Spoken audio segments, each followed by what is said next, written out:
নমস্কার, Rishibani institute of Vedic অ্যাস্ট্রোলজির পক্ষ থেকে স্বাগত জানাই আজকের জ্যোতিষ আলোচনায়। আমি শান্তনু আপনাদের সঙ্গে। আলোচ্য বিষয় বিশুদ্ধ জ্যোতিষ। মীন রাশিতে শনিদেব প্রবেশ করতে চলেছেন আগামী 29শে মার্চ 2025।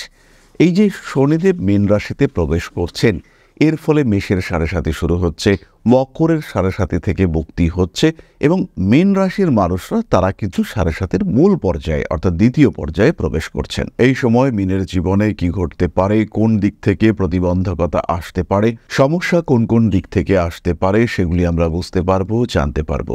এই সময় মীনের জীবনে কি ঘটতে পারে, কোন দিক থেকে সমস্যা আসতে পারে, সেই বিষয়গুলো ইতিমধ্যেই আমরা মোটামুটি জানতে পেরেছি। সবার মধ্যেই কিন্তু একটা বিরাট দুশ্চিন্তা, একটা ওয়ারিড হওয়ার ব্যাপার সেটা কাজ করছে। কিন্তু আজকের এই ভিডিওতে আমরা মূলত খুঁজে বার করবার চেষ্টা করব শনিদেব মীন রাশিতে প্রবেশ করবার সাথে সাথে তার পজিটিভ কি কি ঘটতে পারে। নেগেটিভিটিগুলো সম্পর্কেও আমরা অল্প বিস্তর জানবো, কিন্তু মেইনলি আমাদের কাজ হবে, উদ্দেশ্য হবে ভালো বিষয়গুলো খুঁজে বার করবার। তাহলে প্রথমেই আমরা টাইম ফ্রেমগুলো একটু বুঝে নিই। খেয়াল রাখুন, 29শে মার্চ 2025 শনিদেব প্রবেশ করছেন মীন রাশিতে রাত্রি 8:16। এরপরে তিনি এগিয়ে যাবেন 13ই জুলাই 2025 তিনি বক্রগতি প্রাপ্ত হবেন। তারপরে 28শে নভেম্বর 2025 তার এই বক্রগতি শেষ হবে। 26শে জুলাই 2026 তিনি আবার বক্রগতি প্রাপ্ত হবেন। 11ই ডিসেম্বর 2026 তার এই বক্রগতি শেষ হবে এবং লাস্টলি 3rd জুন 2027 তিনি কিন্তু মীন অতিক্রম করে মেষে প্রবেশ করবেন। তার এই মীন রাশির যাত্রায় আরও একটি স্তর রয়েছে, সেটি হলো 20 অক্টোবর 2027 থেকে 23শে ফেব্রুয়ারি 2028, অর্থাৎ এই দুটি ধাপে প্রথমে 2 বছর 3 মাস, তারপরে আরও 4 মাস মীন রাশিতে কিন্তু শনিদেব অবস্থান করবেন। তাহলে এই যে 3 বছর 1 মাস, এই সময় মীন রাশি বা লগ্নের মানুষদের জন্য কি ঘটতে পারে সেটা একটু খোঁজার চেষ্টা করা যাক। প্রথমে খেয়াল রাখতে হবে শনিদেব কার্মিক প্ল্যানেট এবং জাজমেন্টাল প্ল্যানেট। যা যা আপনি করেছিলেন তার কিছু কর্মফল এইটা শনিদেব দেওয়ার চেষ্টা করবেন। শনিদেব বাড়িয়ে তুলবেন পরিশ্রম প্রবণতা, শনিদেব আপনাকে বাস্তবের সঙ্গে পরিচিত করবার চেষ্টা করবেন। স্পিরিচুয়াল অ্যাটাচমেন্ট এটা কিন্তু অবশ্যই বাড়তে দেখতে পাওয়া যাবে। কর্মক্ষেত্রে ডেডিকেশন বাড়বে। জীবনে কিছু প্রতিবন্ধকতা ফেস করতে হবে এবং জীবনে প্রতিবন্ধকতা ফেস করার মাধ্যমে আপনি জানতে পারবেন আপনার ট্রু লাইফ সম্পর্কে, আপনার জীবন কিভাবে এগিয়ে চলা উচিত, কিভাবে আপনার জীবনে উন্নতি আসতে পারে, কতটা পরিশ্রম করা দরকার, এই সম্পর্কে বিভিন্ন রকম ধারণা সেটা কিন্তু আপনার ক্ষেত্রে পরিষ্কার হবে। কারা আপনার আপনজন, কারা আপনার বন্ধু, কাদের সঙ্গে আপনার সুসম্পর্ক রাখা উচিত, এরকম প্রত্যেকটি বিষয়ের ক্ষেত্রে কিন্তু আপনার একটা সুস্থ সুন্দর ধারণা তৈরি হতে দেখতে পাওয়া যাবে। কর্মতৎপরতা বাড়বে, খাটাখাটুনির মাত্রা সেটাও বাড়বে।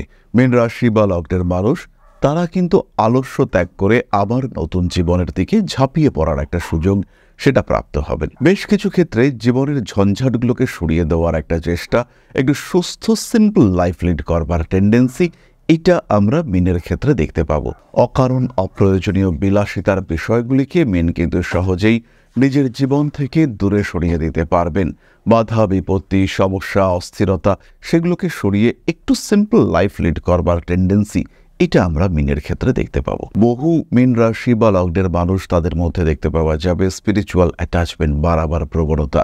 মানুষ ঘরে বসে আছেন, বিভিন্নভাবে সময় কাটছে, এবার একটু ধর্মগ্রন্থ পড়া, বইপত্র নিয়ে ঘাটাঘাটি করার একটা টেন্ডেন্সি এটা কিন্তু আমরা মীনের ক্ষেত্রে দেখতে পাবো। খুব স্পষ্টভাবেই আমরা এটা দেখতে পাবো। কাজের সুযোগ বাড়বে, কাজের মধ্যে আপনার ডেডিকেশন সেটাও বাড়তে দেখতে পাওয়া যাবে। পরিশ্রম সাপেক্ষ যে কাজকর্মগুলো অনেক দিন ধরে পেন্ডিং হয়েছিল, এবার চটপট সেগুলোকে কমপ্লিট করবার একটা টেন্ডেন্সি সেটা দেখতে পাওয়া যাবে।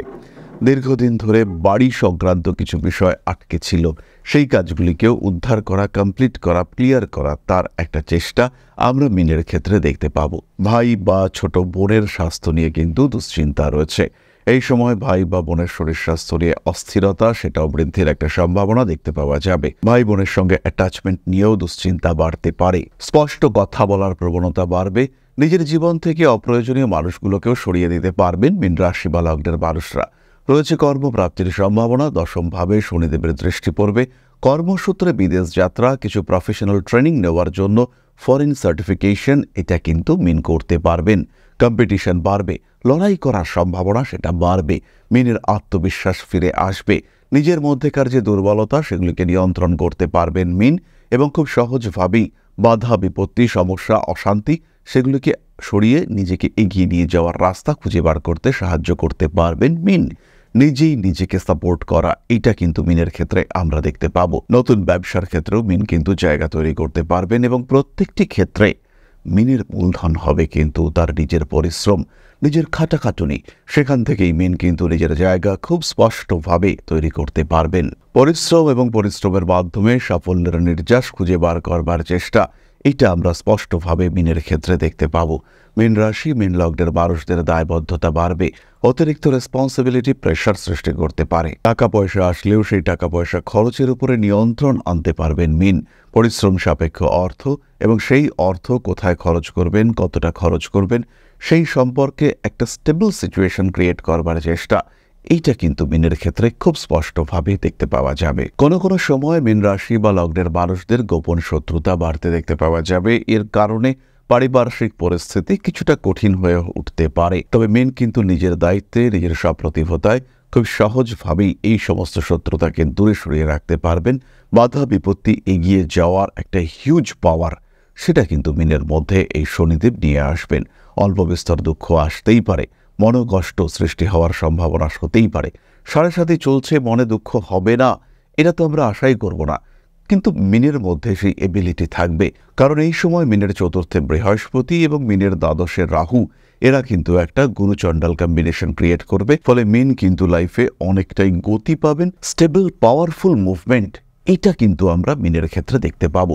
খেয়াল রাখতে হবে আত্মবিশ্বাস, আত্মপ্রত্যয়, এটা যেন কখনো কম না হয়। পারবই, করবই, এই মেন্টালিটি নিয়ে মিনকে এগিয়ে যেতে হবে, সব সময় যেতে হবে। এরপরে আমরা চলে আসবো নাক্ষত্রিক আলোচনা প্রসঙ্গে। রয়েছেন পূর্ব ভাদ্রপদ নক্ষত্রের মানুষরা। শনি সঞ্চারের এই প্রথম বছর 2025 একটু টাফ গেলেও পরবর্তী 2 বছর অর্থাৎ 2026, 2027 বেশ কিছুটা এই সময় কিন্তু আপনার জন্য বেশ ভালো।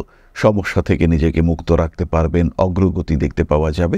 শুধু একটি বিষয় খেয়াল রাখতে হবে, এই সময় বাইকের স্পিড কিন্তু বাড়ানো যাবে না। বিপজ্জনক কাজকর্ম থেকে নিজেকে একটু দূরে রাখার চেষ্টা এটা করতে হবে। দরজা বন্ধ করতে হবে সাবধানে, হাতে চাপ লাগার সম্ভাবনা রয়েছে। রিস্কি ডিসিশন একদম নেওয়া যাবে না। নাম যশ, প্রভাব প্রতিপত্তি ইত্যাদি বাড়ছে এবং আপনার গ্রহণযোগ্যতা, আপনার প্রয়োজনীয়তা, এই বিষয়গুলি কিন্তু খুব স্পষ্টভাবে বাড়তে দেখতে পাওয়া যাবে।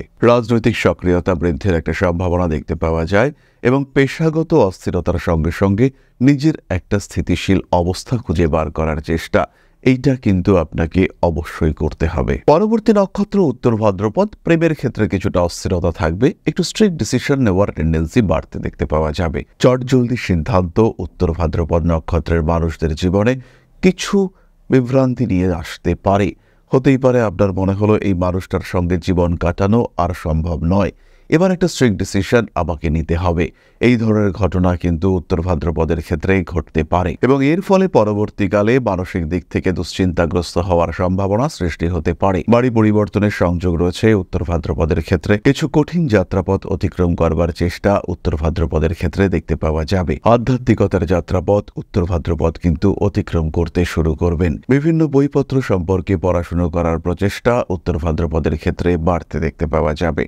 পুরনো কোনো সমস্যা আবার ফিরে আসতে পারে, বড় কোনো কাজে হাত দিতে পারেন উত্তর ভাদ্রপদ। নিজেকে একটু মোটিভেট করার চেষ্টা অবশ্যই করা উচিত। পরবর্তী নক্ষত্র রেবতী। 7:30 সময় কোনো বিশেষ দিক থেকে বেশ উন্নতির সম্ভাবনা যেমন রয়েছে, ঠিক তেমনভাবেই কোনো বিশেষ দিকে বাধাপ্রাপ্তির সংযোগ সেটাও কিন্তু রয়েছে। মাতৃতুল্য কোনো ব্যক্তির সঙ্গে দূরত্ব বৃদ্ধির সম্ভাবনা দেখতে পাওয়া যাবে। প্রেম, ভালোবাসা ইত্যাদি ক্ষেত্রে অস্থিরতা বাড়তে পারে। ভাবনা চিন্তার গভীরতা বাড়বে। নিজেকে ঠিকঠাক করে রাখার চেষ্টা রেবতীকে করতে হবে। সন্তানের অ্যাক্টিভিটি নিয়ে দুশ্চিন্তা বাড়তে পারে। ভালোবাসার মানুষদের সঙ্গে আরেকটু বেশি অ্যাটাচমেন্টের প্রবণতা দেখতে পাওয়া যাবে। ভালোবাসার মানুষদেরকে নিয়ে একটু দুশ্চিন্তায় পড়তে পারেন রেবতী। কর্মপ্রাপ্তির সংযোগ প্রবল। নতুন চাকরি পাওয়ার সম্ভাবনা যেমন রয়েছে, ঠিক তেমনভাবেই কর্মসূত্রে আরও কিছু প্রাপ্তির সম্ভাবনা সেটাও কিন্তু দেখতে পাওয়া যাবে। বড় কাজে হাত দেওয়া যেতে পারে। কনস্ট্রাকশন, কোনো কন্ট্রাক্টর রিলেটেড কাজকর্ম কিংবা কোনো কাপড়ের বড় ব্যবসা, এই সমস্ত নিয়ে এগোতে পারেন রেবতী নক্ষত্রের মানুষরা। নিজের অবস্থার থেকে একটু বড় চিন্তাভাবনা অবশ্যই করা যেতে পারে। রেবতী নক্ষত্রের মানুষদের এই সময় থিঙ্ক বিগ, ডু বিগ, এই ধরনের একটা মেন্টালিটি নিয়ে এগিয়ে যেতে হবে। তবে আমরা যারা ভিডিওগুলি দেখি তাদের প্রত্যেকেই একটি বিষয় সম্পর্কে বুঝতে হবে, এই যে ঘটনাগুলি আমাদের জীবনে ঘটবে এগুলি কিন্তু ইন্ডিভিজুয়াল। সময় ভালো আসতে পারে, সময় খারাপ আসতে পারে, কিন্তু এই সার্বিক বা সাধারণ বিচার সেটা কিন্তু আপনার জন্য পুরোপুরি প্রযোজ্য নয়। এই সময় আপনার দশা কি চলছে কিংবা আপনার কুণ্ডলিতে শনিদেব কেমন অবস্থায় রয়েছেন, এই প্রত্যেকটি বিষয়কে কিন্তু খুঁটিয়ে খুঁটিয়ে দেখতে হবে এবং দেখবার পরেই আমরা কিন্তু ডিসিশন নিতে পারবো যে এই সময়টা আপনার জন্য কেমন হতে চলেছে, কি ঘটতে পারে আপনার জীবনে। এই সমস্ত বিষয়গুলি নিয়ে আমরা জানার চেষ্টা করব, বোঝার চেষ্টা করব। তাহলে এবার চলে আসা যাক প্রতিকার সংক্রান্ত আলোচনায়। মীন রাশি বা লগ্নের মানুষরা 7.5 এই দ্বিতীয় পর্যায়ে অবশ্যই হনুমান চালিসা পাঠ করবেন, সম্ভব হলে প্রতিদিন। যদি সম্ভব না হয় সেই ক্ষেত্রে প্রতি মঙ্গলবার কিংবা আপনার যেটি ছুটির দিন রয়েছে সেই দিনেও আপনি হনুমান চালিসা পাঠ করতে পারেন। তবে তার সঙ্গে সঙ্গে অবশ্যই শিব তাণ্ডব স্তোত্র এটাও আপনাকে পাঠ করতে হবে। এই দুটি মন্ত্রের একত্র পাঠ আপনাকে হিউজ রেজাল্ট দেবে। আরেকটি ছোট্ট প্রতিকার আমি মীন লগ্নের মানুষদের জন্য শেয়ার করব। জলতত্ত্বের রাশি মীন, আপনারা প্রত্যেক পূর্ণিমায় একদম সন্ধ্যা থেকে 3টে কাঁচের বোতলে 3 লিটার জল ছাদের উপরে রেখে দেবেন। খুব ভালো পরিষ্কার জল হওয়া প্রয়োজন। এটাও করতে পারেন প্লাস্টিকের যে বোতলে আমরা জল পাই কিনতে, সেই রকম 3টে বোতল 1 লিটার সাইজের। প্লাস্টিকের যে র্যাপিংটা রয়েছে ওটাকে সরিয়ে দিতে হবে এবং স্বচ্ছ অবস্থায় পূর্ণিমার রাতে ছাদের উপরে রেখে আসতে হবে। এই পূর্ণিমার আলো সারা রাত জুড়েই এই বোতলগুলোর ওপরে পড়বে এবং এই জলটা আপনাকে প্রত্যেক দিন আগামী 30 দিন পরবর্তী পূর্ণিমা পর্যন্ত বাড়িতে ছিটিয়ে যেতে হবে এবং এর ফলে কিন্তু আপনার জীবনের সমস্যাগুলো ধীরে ধীরে, একবারে নয়, কমতে দেখতে পাওয়া যাবে। এর সাথে সাথেই মীন রাশি বা লগ্নের মানুষরা ধারণ করতে পারেন সিট্রিন ব্রেসলেট, ধারণ করতে পারেন পাইরাইডস ব্রেসলেট। অর্থনৈতিক সমস্যার জন্য অবশ্যই পাইরাইড ধারণ করুন।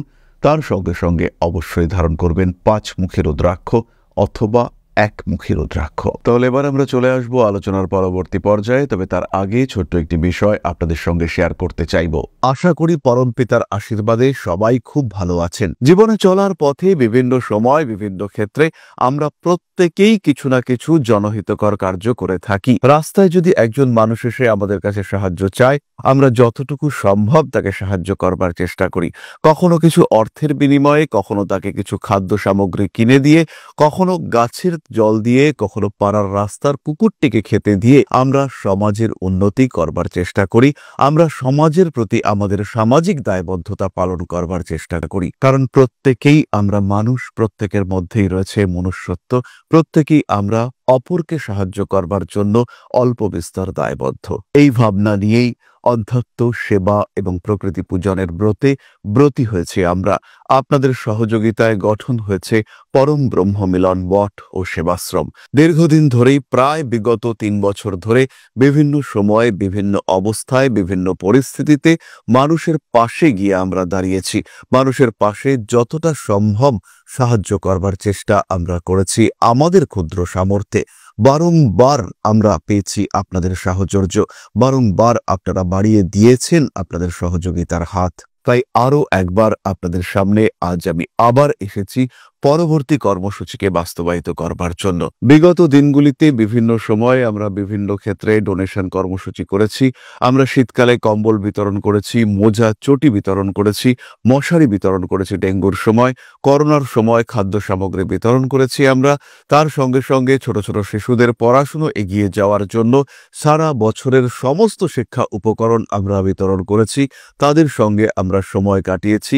এদের শিক্ষার ক্ষেত্রে যাতে ডেভেলপমেন্ট হয় তাই বেশ কিছু এলাকায় আমরা সম্পূর্ণ বিনামূল্য কোচিং সেন্টার পরিচালনা করছি এবং বিশেষ বিষয়টি হলো যে প্রত্যেকটি ক্ষেত্রেই আপনারা কিন্তু প্রত্যক্ষ বা পরোক্ষভাবে আমাদের সঙ্গে আছেন। এই কর্মসূচিগুলিকে সঠিকভাবে এগিয়ে নিয়ে যাওয়ার জন্য এবার প্রয়োজন হয়ে পড়েছে একটি পরিকাঠামো, একটি সুগঠিত আশ্রমের, যেখানে বেশ কিছু মানুষ আশ্রয় পাবে, যেখানে বেশ কিছু বৃদ্ধ বৃদ্ধা তাদের দিনগুলিকে আরেকটু খুশির মধ্যে নিয়ে আসতে পারবেন, যেখানে বেশ কিছু অসহায় শিশু তাদের অভিভাবক খুঁজে পাবে, যেখানে বেশ কিছু নিষ্পাপ প্রাণ বিকশিত হওয়ার সুযোগ পাবে, যেখানে বেশ কিছু নিষ্পাপ প্রাণী তারা তাদের আশ্রয় খুঁজে পাবে। এই আশ্রম পরিকল্পনার জন্য, তার পরিকাঠামো নির্মাণের জন্য আমরা একটি জায়গা সিলেক্ট করেছি। সেই জায়গাটি ক্রয় করবার জন্য প্রয়োজন বিপুল অর্থের, যেটি কেবলমাত্র আমাদের প্রচেষ্টায় সংগ্রহ করা অসম্ভব। তাই আপনাদের প্রত্যেকের কাছে ছোট্ট অনুরোধ, প্রত্যেকেই অল্প অল্প করে এগিয়ে আসুন। প্রত্যেকের বিন্দু বিন্দু অনুদানে একদিন সিন্ধু স্বরূপ গড়ে উঠবে পরম ব্রহ্মমিলন মঠ ও সেবাশ্রম। আমাদের প্রত্যেকের স্বপ্ন সমাজের জন্য কিছু করে যাওয়ার, সমাজকে উন্নততর পর্যায়ে নিয়ে যাওয়ার এই যে প্রচেষ্টা, এই যে ইচ্ছে, এই যে উদ্যম, এই উৎসাহ বাস্তবায়িত হবে আপনাদের সহযোগিতার মাধ্যমে। তাই আপনাদের প্রত্যেকের কাছে স্বনির্বন্ধ অনুরোধ, যতটুকু সম্ভব, যতটুকু সামর্থ্য, হতেই পারে অতি ক্ষুদ্র সেই সামর্থ্য, কিন্তু এসে পাশে দাঁড়ান। ইতিমধ্যেই বহু মানুষ তাদের যথাসম্ভব সাহায্যের হাত আমাদের দিকে বাড়িয়েছেন। আমরা তাদের প্রতি কৃতজ্ঞ। আমাদের আন্তরিক ধন্যবাদ আমরা জানাই তাদের প্রতি, এবং আপনাদের কাছেও আমাদের অনুরোধ, আপনারাও একটু একটু করে এগিয়ে আসুন। সবাই যদি অল্প অল্প করে এগিয়ে আসি, তাহলেই কিন্তু বিরাট কোনো স্বপ্ন বাস্তবায়িত হতে পারবে। সকলেই যদি অল্প অল্প করে এগিয়ে আসি, তাহলেই কিন্তু বিরাট এই মহান কর্ম বাস্তবায়িত হতে পারবে। একদিন আমার আপনার প্রত্যেকের স্বপ্ন পরম ব্রহ্মমিলন মঠ ও সেবাশ্রম আধ্যাত্ম সেবা এবং প্রকৃতি পূজনের এই মহান দায়িত্ব নিয়ে এগিয়ে আসতে পারবে, একটি জায়গা তৈরি করতে সক্ষম হবে। সবাইকে জানাই অগ্রিম ধন্যবাদ এবং শুভেচ্ছা। সবাই খুব ভালো থাকবেন। নমস্কার। তাহলে এবার চলে আসা যাক আলোচনার পরবর্তী পর্যায়ে আপনাদের প্রশ্নে জ্যোতিষের উত্তর। প্রশ্ন করেছেন বেনুদীপা রয়। আমি আপনার প্রত্যেকটা ভিডিও দেখি, ভালো মিলে যায়। ধন্যবাদ বেনুদীপা। আপনি দয়া করে আমার মেয়ের একটা উপকার করেন তো সে কৃতজ্ঞ থাকবে। আমার মেয়ের জন্ম 23/12/2002 সোমবার 11:33 বর্ধমান। এখন সে ডাক্তারি পড়ছে, কিন্তু কিছুতেই শরীর ঠিক থাকছে না। পড়ায় মন বসছে না। ওর কোন ঘরে কোন দিকে বসলে পড়ায় মন বসবে আর শরীর ঠিক থাকবে, দয়া করে জানাবেন। বেনুদীপা যদি বাড়িতে বসে পড়াশুনো করে, সেই ক্ষেত্রে অবশ্যই ঈশান কোণে বসা যেতে পারে। ঈশান কোণে পূর্ব দিকে মুখ করে বসলে পড়াশুনোর মতি এটা বাড়তে দেখতে পাওয়া যাবে। এর সঙ্গে বেনুদীপাকে অবশ্যই একটি রক্তপ্রবাল এবং তার সঙ্গে একটি 6মুখী রুদ্রাক্ষ ধারণ করতে হবে। পড়তে বসতে হবে কাঠের চেয়ারে, কাঠের টেবিলে, এবং অবশ্যই পড়ার সময় পাশে একটি জলের বোতল নিয়ে পড়তে হবে, যে জলের বোতলটি হবে কপারের তৈরি। তাহলে আজকের আলোচনা আমরা আর দীর্ঘায়িত করব না। সবাই সুস্থ থাকুন, ভালো থাকুন। মা শ্রী শ্রী আদিশক্তির আশীর্বাদে আপনাদের জীবন আরও সমৃদ্ধ, আরও সুন্দর হয়ে উঠুক। জয় মা আদিশক্তি। নমস্কার।